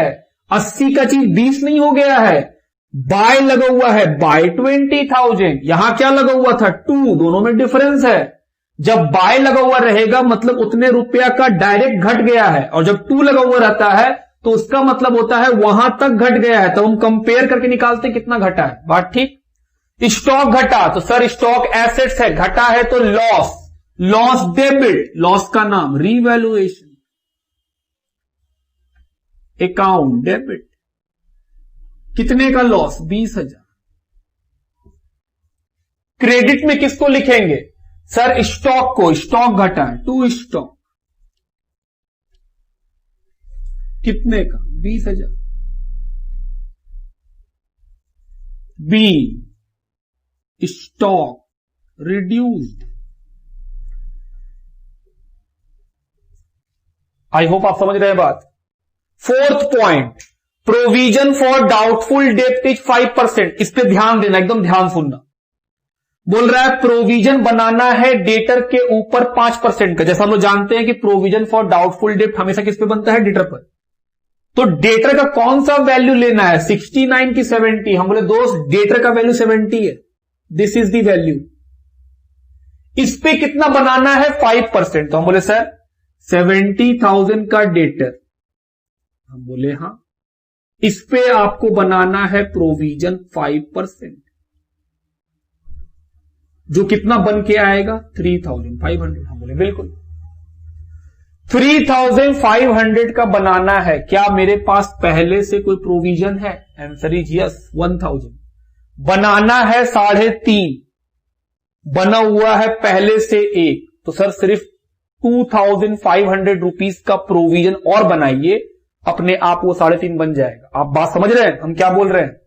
हम बोल रहे हैं सर क्वेश्चन में बोला है प्रोविजन फॉर डाउटफुल डेट बनाना है 5%। हम बोले हाँ, तो 70,000 का निकालते हैं, जो डेटर का वैल्यू है उस पे निकलता है, ये जो बाहर का अमाउंट है उस पे नहीं। तो 70,000 का क्या निकालेंगे पहले 5%, कितना आएगा 3,500। तो सर बना दीजिए। हम बोल रहे नहीं, अगर पहले से कोई प्रोविजन बना हुआ है तो वो अमाउंट इसमें घटेगा। ओल्ड प्रोविजन कितने का है 1,000, हमको 3.5 बनाना है। अगर 1,000 रुपया पहले से ही क्रिएट किया हुआ है तो सिर्फ 2,500 रुपीज और अगर हम क्रिएट करेंगे तो मेरा 3,500 मेंटेन हो जाएगा। तो प्रोविजन बनाना है 3.5 में से क्या घटा लेंगे 1, तो कितना बचेगा 2,500। तो हम बोले सर एंट्री बताइए। हम बोले दोस्त एक बात सोचो, प्रोविजन बनाने से अगर हम 2,500 से और बनाएंगे, मतलब यहां पे हम 3.5 लिखेंगे, अभी कितना लिखा हुआ है 1, अगर हम 3,500 रुपया लिखेंगे जो कि आ रहा है, इसको मिटा के अगर हम इसको 3.5 लिख दें यहां पर, तो मेरा एसेट्स का वैल्यू घटेगा कि बढ़ेगा? सर घट जाएगा, क्योंकि आप 1,000 रुपया लिखे हैं तो माइनस किए हैं ना, वो 3.5 भी यहां माइनस ही होगा। तो सर प्रोविजन के बनने से तो एसेट्स घट जाएगा। तो हम बोले हाँ, घटेगा तो लॉस। सर डेबिट, रीवैल्यूएशन को डेबिट कीजिए, लॉस डेबिट होता है। कितने रुपए का 2,500। आई होप आपके दिमाग में जा रहा है कि सर 3,500 नहीं लिख देंगे, क्योंकि 3.5 बनाना था, 1,000 पहले से ही बना हुआ है। हम बोले हाँ, तो सर 3.5 में से 1,000 को हटा देंगे। हम बोले बिल्कुल, तो 2,500 ही बनाना पड़ेगा, तो 2,500 रुपया का और लॉस होगा आपको। हम बोले हाँ। 2 नाम क्या लिखेंगे? Provision for doubtful date. Sir क्या हम यहां पे डेटर लिख सकते हैं? आप लिख सकते हैं, कोई दिक्कत का बात नहीं है। B provision for doubtful date created. आगे बढ़िए। नहीं, अभी आगे नहीं बढ़ेंगे, अभी और समझेंगे इसी बात पे। सपोज करो अगर प्रोविजन बोलता सिर्फ 1% बनाइए, तो कितना बनता 700। सर पहले से 1,000 रुपया बना हुआ, आप बोल रहे हैं सिर्फ 700 बनाओ। हम बोले हाँ, 300 रुपीज से इसको कम करना पड़ेगा, तभी तो 700 बनेगा। क्योंकि अगर क्वेश्चन अगर बोलता कि प्रोविजन बनाओ 1%, ये हम एडिशनल ले रहे हैं अपने मन से कि सर 5% वाला तो बात आप सिखा दिए कि अगर मेरा प्रोविजन अधिक हो तो यहां का प्रोविजन इससे घटा करके जो एक्स्ट्रा अमाउंट बनता है सिर्फ उसका बनाते हैं। हम बोले हाँ, लेकिन यहां पे अगर प्रोविजन कम आए तब क्या करेंगे? हम बोले बहुत सिंपल, अगर यहां पे प्रोविजन कम आए तो हम बोल रहे थे कि सर ये वाला बात यहां होना चाहिए था। तो अगर हमको 700 रुपया बनाना है, ऑलरेडी क्रिएट कितना है 1,000, तो सर इसमें से 300 रुपया कम करना पड़ेगा। हम बोले हाँ। अब एक बात सोचो, प्रोविजन बढ़ाते थे तो लॉस होता था, प्रोविजन घटाना पड़ रहा है। क्यों घटाना पड़ रहा है? क्योंकि सर हमको 700 का जरूरत है, बना हुआ है 1,000, तो हमको 300 रुपया से अपना प्रोविजन कम करना है। तो प्रोविजन कम करेंगे तो डेटर का अमाउंट बढ़ जाएगा। अगर हम यहां मिटा के 700 रुपया लिख दें तो क्या मेरा डेटर का अमाउंट बढ़ नहीं जाएगा? हम बोले हाँ, बढ़ जाएगा। तो एसेट्स बढ़ रहा है तो क्या एंट्री करते? उल्टा entry sir, provision for doubtful debt account debit to revaluation. हमको फायदा हो जाता 300 रुपया। बात समझते हैं मेरा? चलिए आगे बढ़ा जाए। Point number 5, bills receivable received 30,000 इन फुल सेटलमेंट। बोल रहा है जो बिल्स रिसीवेबल है कितने का है 31, इससे पैसा मिला है कितना 30,000 और बात खत्म हो गया। हम बोले ध्यान से एकदम, क्या ये फ्री में घट बढ़ रहा है या फिर पैसा मिल रहा है? हम बोले सर पैसा मिल रहा है। हम बोले ठीक, कितना? 30,000, तो सर पैसा आएगा। बैंक अकाउंट डेबिट 30 और एसेट्स खत्म, पैसा दे दिया तो एसेट्स खत्म हो गया। एसेट्स कितने में खत्म हुआ? 31। क्या लॉस हुआ आपको? हम बोले हां सर 1,000 रुपया। मेरे एसेट्स का कीमत 31 था, कोई 30,000 दे के खत्म करा दिया, क्या 1,000 का लॉस नहीं है? हम बोले हां, उस लॉस को डेबिट कीजिए। रीवैल्यूएशन अकाउंट डेबिट कितने का? 1,000 रुपया। हम क्या सिखाए थे? फ्री में अगर इंक्रीज डिक्रीज होता है तब रीवैल्यूएशन। क्या यहां पे 31 का एसेट फ्री में घट गया? हम बोले नहीं, बदले में 30,000 रुपया लिए। तो जहां तक रुपया लिए वहां तक तो कोई रीवैल्यूएशन नहीं है, लेकिन जो 1,000 रुपया बिना लिए हम छोड़ दिए हैं वो फ्री का डिक्रीज है। तो अगर फ्री का है उसके लिए आप क्या लिखे? 1,000 का रीवैल्यूएशन। हम बोले हां, अब आप बात पकड़ रहे हैं। B BR receipt in full settlement लिखो। ये था पॉइंट नंबर 5। आगे बढ़ेंगे हम लोग पॉइंट नंबर 6। आओ पढ़े। Creditor increased by 5,000। बाय लगा हुआ है दोस्त, मतलब सर इतना रुपए से बढ़ गया। क्रेडिटर लाइबिलिटी है, लाइबिलिटी बढ़ रहा है, क्या करेंगे? डेबिट या क्रेडिट? सर लाइबिलिटी बढ़ता है तो क्रेडिट। टू क्रेडिटर कितने रुपए से बढ़ रहा है? 5,000। लाइबिलिटी के बढ़ने से प्रॉफिट या लॉस? लॉस। लॉस कहां जाएगा? डेबिट में।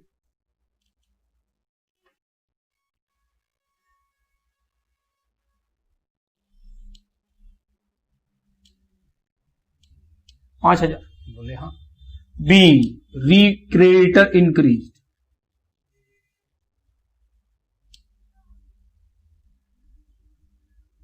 सातवां number point, BP is paid through cheque. BP का हम पेमेंट किए, लाइबिलिटी है कितने का? 20। हम इसका पेमेंट कर रहे हैं, क्या ये फ्री में घट रहा है या पैसा दे के घटा रहे हैं? सर पैसा दे के घटा रहे हैं। तो क्या कोई रीवैल्यूएशन है दोस्त? आप ध्यान सोचो, घटना कभी भी रीवैल्यूएशन नहीं था, मुफ्त में घटना बढ़ना रीवैल्यूएशन होता है। तो यहां पे जो लिखा है bill payable is paid through cheque, BP is paid, paid किए हैं, फ्री में नहीं घट गया है वो। ये जो लाइबिलिटी था पैसा दे के डिक्रीज किया है, तो सर डिक्रीज किया है तो डेबिट। हम बोले हां, लाइबिलिटी घटेगा तो डेबिट ही होगा 20,000। क्रेडिट में क्या रीवैल्यूएशन लिखे? क्या लॉजिकल है? अगर हम रीवैल्यूएशन लिख रहे हैं तो हम बोल रहे हैं फायदा हुआ। बताओ पैसा देने से कैसे फायदा हुआ आपको? फ्री में वो छोड़ देता 20,000 तो हम बोलते हैं फायदा है, लेकिन वो तो फ्री में नहीं छोड़ रहा, हम तो चेक से पेमेंट किए हैं, तो सर कोई फायदा नहीं है। तो क्या रीवैल्यूएशन लिखना लॉजिकल होगा? हम बोले नहीं, तब तो रीवैल्यूएशन नहीं लिख सकते। तो क्या लिखें? सर पैसा गया, बैंक लिखो, और क्या लाइबिलिटी पेमेंट कर रहे हैं इसका। B bill payable paid.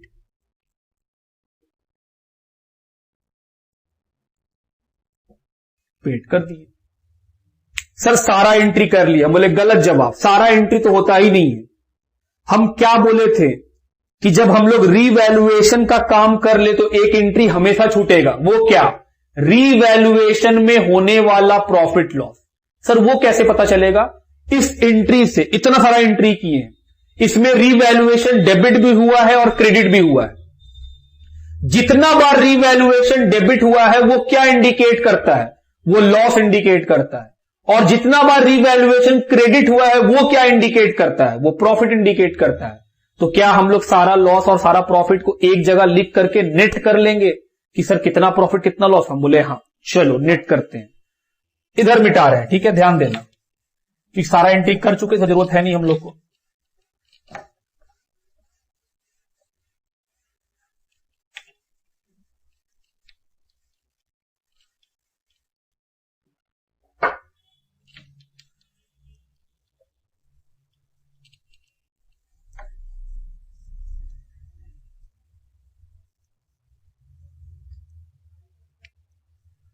आओ क्या बोले थे कि सर रफ में हम लोग को रीवैल्यूएशन का डेबिट और क्रेडिट का पैसा जोड़ना है। हम बोले हाँ, यही सिखाए। क्या एंट्री में आपको रीवैल्यूएशन का डेबिट क्रेडिट दिख रहा है? बोले हाँ सर। पहला रीवैल्यूएशन क्रेडिट है 50,000, क्रेडिट में लिखो। दूसरा रीवैल्यूएशन डेबिट है 10,000। तीसरा रीवैल्यूएशन डेबिट है 20,000। चौथा रीवैल्यूएशन डेबिट है 2,500। रीवैल्यूएशन डेबिट है 1,000। रीवैल्यूएशन डेबिट है 5,000 और उसके बाद रीवैल्यूएशन है ही नहीं। आओ जोड़े।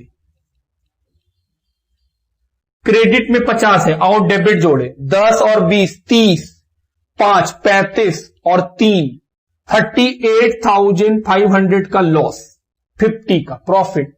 प्लीज बताइए तो दोनों में क्या डिफरेंस है? 11,500। ये क्या है सर? ये प्रॉफिट है क्योंकि क्रेडिट है। बोले हाँ, क्रेडिट साइड बड़ा है, डेबिट साइड छोटा है तो प्रॉफिट। क्यों बनाएंगे अकाउंट? नहीं बनाएंगे अकाउंट। एंट्री रीवैल्यूएशन में प्रॉफिट है, एंट्री बोलो। सर प्रॉफिट दे दीजिए, किसको? ए और बी को, ओल्ड पार्टनर को। तो प्रॉफिट क्रेडिट है, देंगे तो कहां आ जाएगा? डेबिट में। Revaluation account debit to old partner A, old partner B, capital account. और वही अगर फिक्स्ड मेथड लिखा रहता तो करेंट अकाउंट लिख देते। किस रेशियो में बांटना है? 1:1। 5,750, 5,750। B revaluation profit distributed in old ratio among A and B. बात समझ में आता है मेरा? ये क्या बनाए हम लोग? पहला पार्ट कि सर जर्नल एंट्री करना था, आप एंट्री की, और हम बोल रहे हैं दोस्त इसमें ऐसा क्या हार्ड है? कुछ भी नहीं। हम लोग कॉन्सेप्ट होना चाहिए। सर कॉन्सेप्ट क्या बोलता है? सब कुछ वैसे ही बनाए सीखे हम लोग, बना दिए। अब हम लोग क्या बनाएंगे? रीवैल्यूएशन का अकाउंट। हम तो क्वेश्चन मिटा दिए, आप लिखे होंगे, आपके पास क्वेश्चन होगा, साथ साथ चलेंगे। ठीक है, बात पहले यहां तक लिखो। चलिए अब हम लोग क्या बनाएंगे? Revaluation account. सर अकाउंट तो बहुत सिंपल है। बोले हाँ।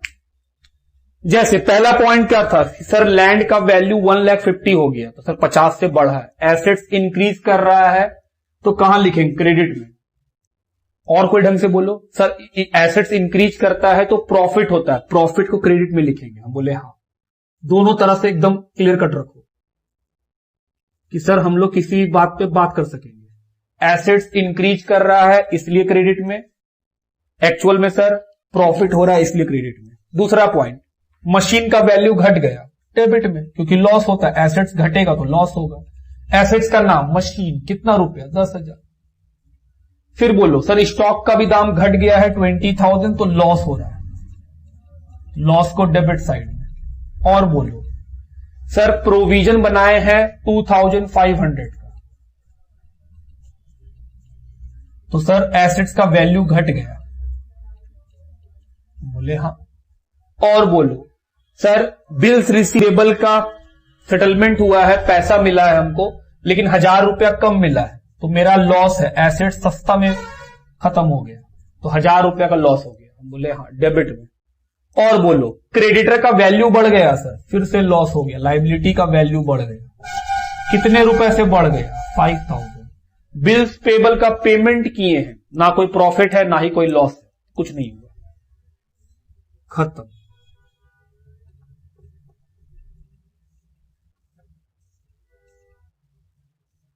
क्या सीखे थे सर? दोनों साइड में बड़ा जो होगा, क्रेडिट साइड बड़ा है 50,000।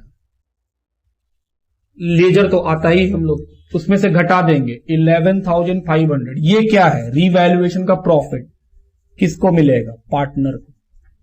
क्योंकि क्वेश्चन में कोई मेथड नहीं बताया था तो हम लोग मान रहे हैं फ्लैक्चुएटिंग है, वही माना जाता है। फिर ए और बी कितना मिलेगा? 5,750, 5,750। ये क्या बना लिए? रीवैल्यूएशन अकाउंट, जो काफी सिंपल होता है। इसी को बोलते हैं प्रॉफिट लॉस एडजस्टमेंट अकाउंट। लिखिए। आइए एक टॉपिक पे डिस्कशन करें कई बार लोगों को कंफ्यूजन रहता है अंडर वैल्यू और ओवर वैल्यू। ये आपको कहीं देखने मिल जाएगा क्वेश्चन में। अंडर वैल्यूड, स्टूडेंट को लगता है सर अंडर वैल्यूड का मतलब होता है कि हमको कम करना है, और ओवर वैल्यूड का मतलब होता है कि हमको ज्यादा करना है। बोले गलत। अंडर वैल्यूड का मतलब होता है किसी चीज का कीमत जो उसका ओरिजिनल कीमत है उससे कम कर दिया गया है, आपको ठीक करने के लिए वापस उस दाम को बढ़ाना पड़ेगा। आप समझ रहे हैं बात? हम क्या बोले? हम बोल रहे बाबू एक मशीन है जिसका ओरिजिनल दाम जो है, ओरिजिनल वैल्यू वो है 1 लाख, बट लेकिन मेरा अकाउंटेंट गधा है, वो इसको क्या करके रखा है 80,000 पे रिकॉर्ड, वो इस पे रिकॉर्ड किया है इन बैलेंस शीट। तो हम बोल रहे हैं sir this assets is under valued bye ₹20,000। आप बात समझ रहे हैं? अंडर वैल्यूड का मतलब होता है कि कोई भी चीज, चाहे वो एसेट्स हो चाहे वो लाइबिलिटी हो, वो अपने ओरिजिनल वैल्यू से कम किया जा चुका है, मतलब वो एक गलती है, ये एक एरर है। अगर मशीन का दाम 1 लाख है तो हमको अपने बैलेंस शीट में 1 लाख में दिखाना चाहिए था। मेरा अकाउंटेंट उस दिन कुछ नशा करके आया था, वो कितने में दिखा दिया? 80 में। तो क्या वो जो लिखा है वो अंडर वैल्यू किया है एसेट्स को? हम बोले हां। तो जब हम ठीक करेंगे तो सर हमको 20,000 रुपया से इसका वैल्यू इंक्रीज करना होगा। हम बोले हां। जब कोई एसेट्स या लाइबिलिटी अंडर वैल्यूड होता है तो उसका सोल्यूशन क्या है? हम बोल रहे हैं sir increase the value by that amount. Solution ये है, आपको कम नहीं करना है अंडर वैल्यूड, बल्कि ये नहीं कि कम कर देना, नहीं, आपको बढ़ाना है। तो इसका सोल्यूशन क्या होगा? कोई पूछे कि सर कोई आइटम अंडर वैल्यूड है, ठीक कैसे करें? तो हम बोल रहे सर सोल्यूशन है increase the value.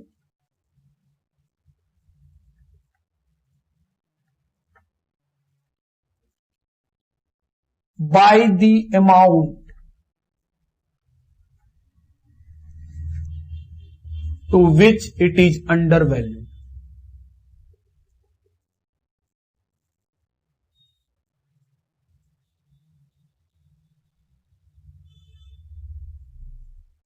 to the extent it is undervalued, मतलब हम बोल रहे हैं सर, हम लिखे हैं अगर कभी भी कोई एसेट्स या लाइबिलिटी, हम उस पे जा ही नहीं रहे, हम तो बोल रहे सर अंडर वैल्यूड का मतलब क्या और उसका सोल्यूशन क्या। अंडर वैल्यूड का मतलब होता है कोई चीज अपने ओरिजिनल दाम से कम पे लिख दिया गया है, वो तो हो चुका। सोल्यूशन क्या होगा? उसको ठीक करना। ठीक क्या करेंगे? इंक्रीज कर देंगे जितने रुपए से वो अंडर वैल्यूड है। जैसे 1 लाख का चीज 80 है तो सर वो 20,000 रुपया से अंडर वैल्यूड है, और वो हमसे बोलेगा सोल्यूशन बताइए, तो हम बोलेंगे debit the machine account by ₹20,000, क्योंकि मशीन एसेट्स है, हमको इंक्रीज करना है, तो एसेट्स को इंक्रीज करने के लिए डेबिट करेंगे। तो sir increase the machine account by ₹20,000 which result in debit the machine account, क्योंकि मशीन एक एसेट्स है, एसेट्स को इंक्रीज करने के लिए डेबिट करना पड़ेगा। बात समझते हैं आप मेरा? वही लिखे कि सर अंडर वैल्यूड चीजों का मतलब यह नहीं होता है कि हमको अंडर वैल्यू करना है, हमको कम नहीं करना है, हमको बढ़ाना होगा ठीक करने के लिए। एक तरह का एरर है अंडर वैल्यू कि सर कोई गलती हो चुका है, आप उसको ठीक कर रहे हैं। बोले हां। सिमिलरली ओवर वैल्यूड का मतलब किसी एसेट्स का दाम है ओरिजिनल 70,000 और मेरा नालायक अकाउंटेंट मशीन का दाम बैलेंस शीट में लिख दिया 1 लाख। 70 का कीमत है, वो कितना लिख दिया है? 1 लाख। इसको बोलते हैं ओवर वैल्यूड। जो ओरिजिनल दाम है उससे अधिक में लिख दिया है। बताइए सोल्यूशन क्या है इसका? सर कम कर देंगे 30,000 रुपया। ये एसेट्स ओवर वैल्यूड है बाय 30,000, तो 30,000 से कम कर दीजिए तो आपका मशीन ठीक हो जाएगा। तो ओवर वैल्यूड में सोल्यूशन क्या होना चाहिए? सर ओवर वैल्यूड में reduce the value by the amount to the extent of it is over value.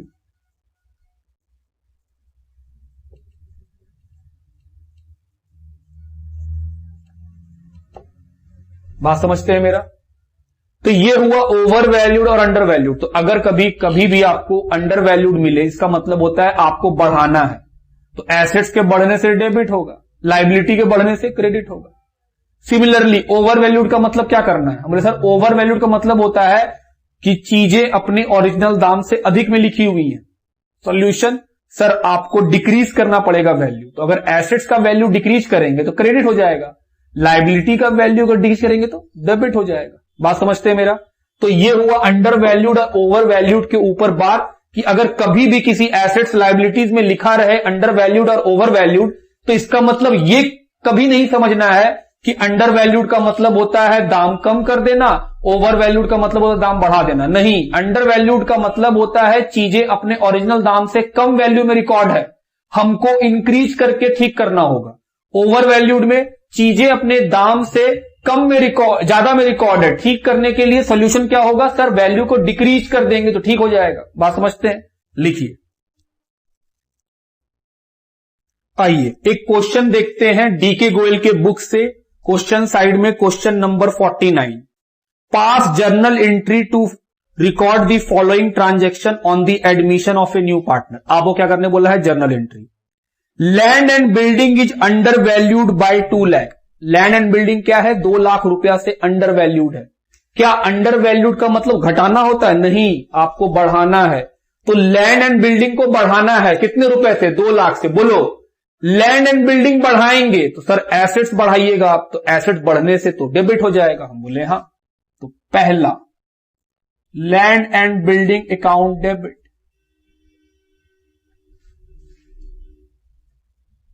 कितने का? 2 लाख। क्या ये जो इंक्रीज हो रहा है इसके लिए कोई पैसा लग रहा है? नहीं। तो सर आपको फायदा है, तो फायदा क्रेडिट। नाम बोलो, revaluation.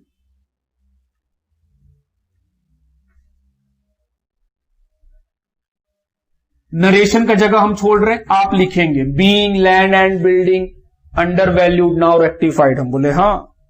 Number 2, stock is over valued bye 20%। Book value of the stock 60,000। Sir इस बार पैसा नहीं बताया है, वो कुछ परसेंटेज बता रहा है, डिस्कस करेंगे परसेंटेज। आप सिर्फ एंट्री बताओ। क्वेश्चन बोल रहा है स्टॉक इज ओवर वैल्यूड, मतलब स्टॉक का वैल्यू ज्यादा है। कितना ज्यादा है? 20%। ठीक कैसे करेंगे? सर ओवर वैल्यूड रहता है तो हम लोग रिड्यूस करते हैं, डिक्रीज कर देते हैं। तो स्टॉक का वैल्यू आप रिड्यूस कर दीजिए। तो स्टॉक का वैल्यू जब हम घटाएंगे तो सर एसेट्स घटेगा, एसेट्स के घटने से एसेट्स तो क्रेडिट होता है। हम बोले हाँ। अगर एसेट्स घटता है तो क्रेडिट होता है। To stock.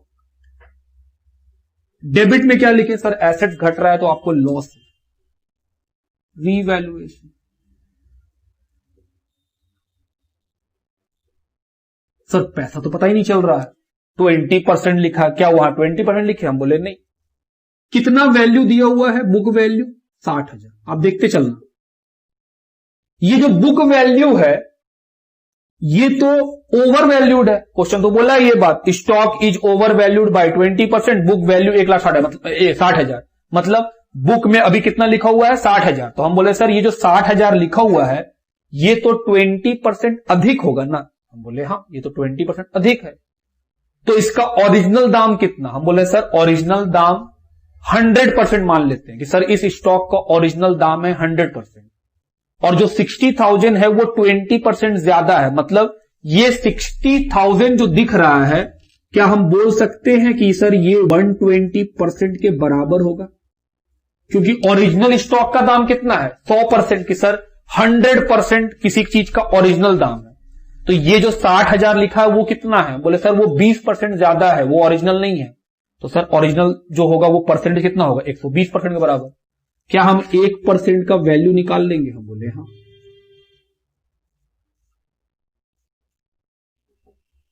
और हमको कितना ओवर वैल्यू निकालना है? 20%।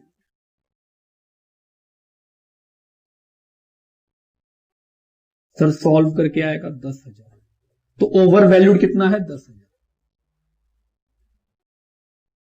नरेशन की जगह छोड़ रहे आप लिखोगे। सर अगर मान लीजिए इस क्वेश्चन में लिखा रहता अंडर वैल्यूड है 20%, तब क्या करते?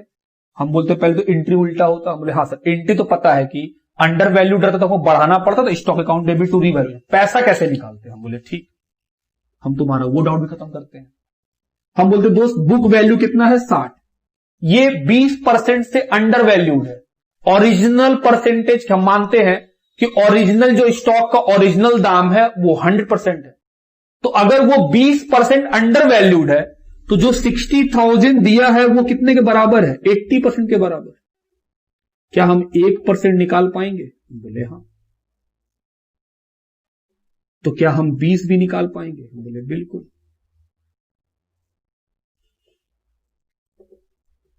$15,000 तो अंडर वैल्यूड निकल जाता 15,000। आप समझ पा रहे हैं कि अंडर वैल्यूड और ओवर वैल्यूड का चक्कर क्या चल रहा है? एक तो वैल्यू में दिया तो सिंपल हो गया सर, परसेंटेज में दिया हम बोले तब भी कौन सा हार्ड हो जाएगा।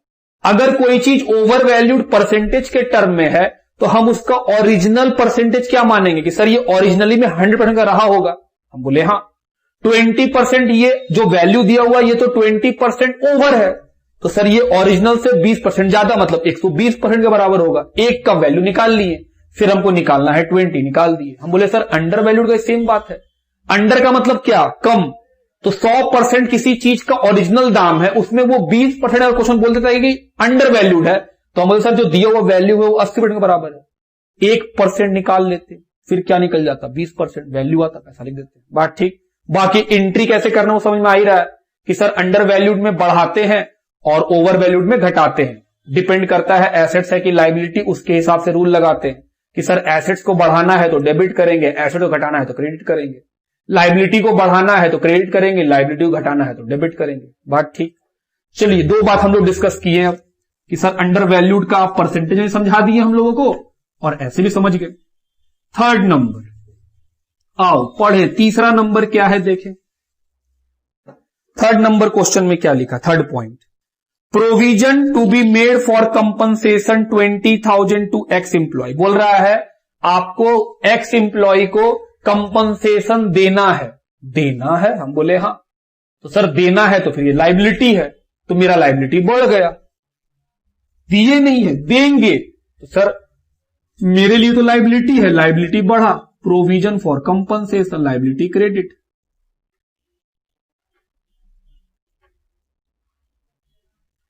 कितने रुपए का? 20,000। लायबिलिटी बढ़ा, फायदा या नुकसान? नुकसान। Revaluation debit.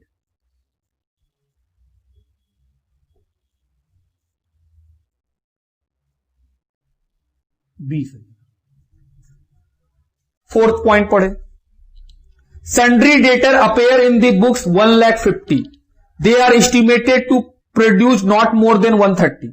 बोल रहा है 1,50,000 रुपया का बैलेंस शीट में सन्ड्री डेटर है, मतलब एसेट्स है। अब लगता है कि इससे 1,30,000 से बेसी नहीं मिलेगा, तो क्या मेरा एसेट्स 20,000 से घट रहा है? हम बोले हाँ।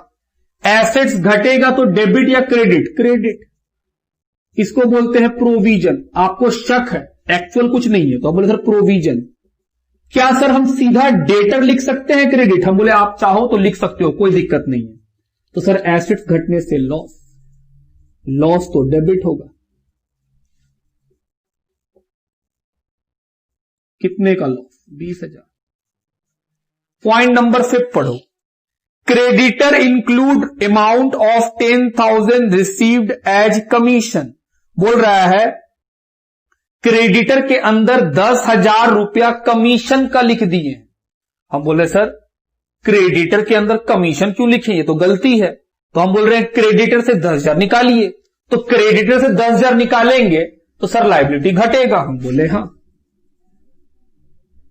लायबिलिटी घटेगा। डेबिट कितना? क्रेडिट में क्या लिखे? सर लायबिलिटी घट गया है, तो आपको फायदा, रीवैल्यूएशन। क्या इसको घटाने के लिए कोई पैसा देना पड़ा है? हमको कुछ नहीं देना पड़ा है सर। 10,000। छठा 6 नंबर लिखा है a bill of exchange of ₹40,000 which was previously discounted with the banker was dishonour, no entry has been passed. बोल रहा है एक बिल है 40,000 का जो कि हम बैंक से डिस्काउंट करा लिए थे, फिर वो बिल डिजॉनर हो गया। तो जब बिल डिजॉनर होता है तो क्या होता है? हम बोले सर कहानी समझ लीजिए, 11th में था, भूल गए होंगे। ये कौन है? हम बोले सर ये है सेलर और ये कौन है? परचेजर। ए इसको उधार में सामान बेचता है, बदले में इससे ए को क्या मिलता है? बिल। फिर ये बिल किसको बेच दिया? बैंक को। तो बिल किसके पास आ गया? बैंक के पास आ गया। हम बोले हां। ड्यू डेट में बैंक जाता है बी के पास, बोलता है बी पैसा दो, तुम्हारा बिल पकड़ो, पैसा दो। बी बोला हम नहीं दे पाएंगे, बैंक बोला मत दो। ये बिल वापस आता है किसके पास? बैंक लाके देता है ए को। बैंक बोलता है ए अपना बिल पकड़ो और मेरा पैसा लौटाओ। ए बोलता है क्या हुआ? बोला बी पैसा वैसा नहीं दिया। तो ए क्या करता है? इस बिल को वापस भेज देता है बी के पास कि भाई पकड़ो अपना बिल। तो ए के बुक में क्या एंट्री होगा? बोले सर ए के बुक में ए बोलेगा हम बिल किसको दिए? बी को।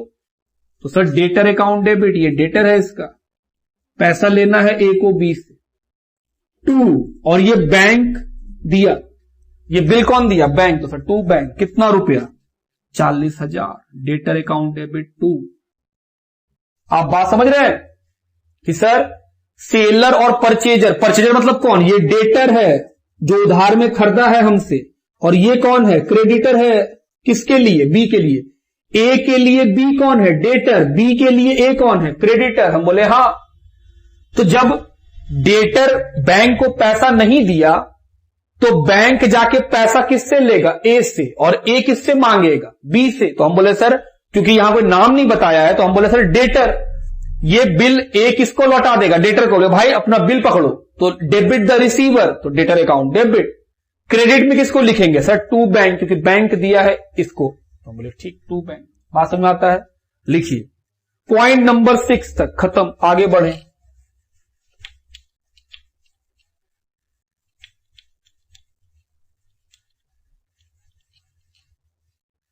अगला पॉइंट नंबर 7 लिखा है value of machine is to be decrease to लिखा है, बाय नहीं, decrease to 1,20,000, book value 2 lakh. बोल रहा है 2 लाख का कीमत है, अब दाम हो गया है 1,20,000। तो सर 80 से घट गया। सर एसेट्स घट रहा है, क्रेडिट। एसेट्स को कीजिए क्रेडिट। कितना घट रहा है? 80। एसेट्स के घटने से लॉस, रीवैल्यूएशन डेबिट।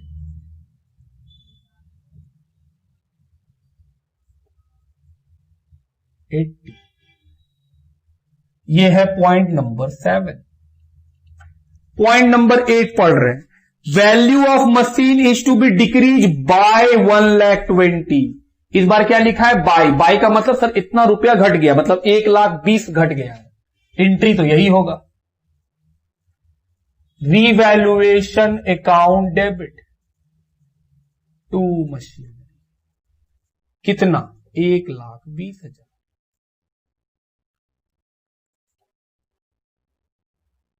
और 9th point, expenses on revolution 8,000 has been paid by partner X. बोल रहा है खर्चा हुआ है जो कि पार्टनर एक्स दे दिया है। एक बात सोचो, जैसे हम लोग जानते हैं कि सर बिजनेस अलग है और उसके ओनर अलग चीज है। बिजनेस का खर्चा हुआ है, कितना रुपया खर्चा हुआ है? 8,000। तो ये खर्चा का पैसा किसको देना था? बिजनेस को देना था। सर दे कौन दिया? पार्टनर।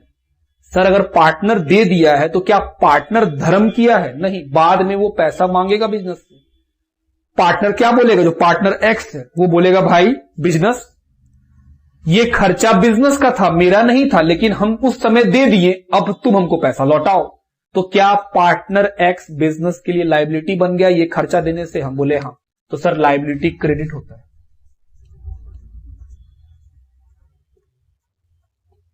$8,000 डेबिट में रीवैल्यूएशन, क्योंकि बिजनेस का तो कोई पैसा गया नहीं और लायबिलिटी बढ़ गया। बोले हां, लॉस है 8,000 का। बी एक्सपेंसेस पेड बाय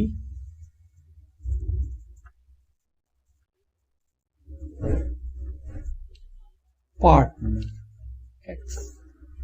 तो ये था हम लोग का एक क्वेश्चन जो हम लोग सीखे उसके ऊपर, क्वेश्चन नंबर 49। बाकी क्वेश्चन हम लोग आगे बनाएंगे। तो रीवैल्यूएशन में ये जो हम लोग कॉन्सेप्ट सीखे ये बहुत इंपॉर्टेंट है, बहुत ध्यान से सुनिए और सारा बात को लिखिए। फिर भी अगर कोई डाउट रहता है कमेंट बॉक्स में कमेंट कीजिए, उसका जवाब मिलेगा आपको, लिखिए।